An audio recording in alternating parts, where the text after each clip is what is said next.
This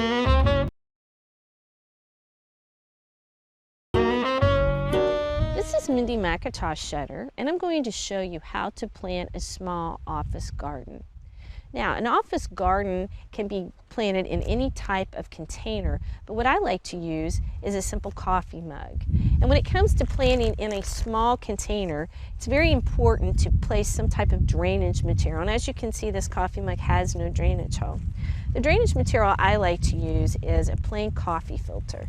And you're going to put the coffee filter in the mug, and then you would simply put your soil in the mug. Now make sure that you don't fill it all the way to the rim. Once you have your soil in there, you can simply plant your seeds and water in. Once the seeds have been planted, place them on a nice sunny windowsill and you will have plants growing in no time.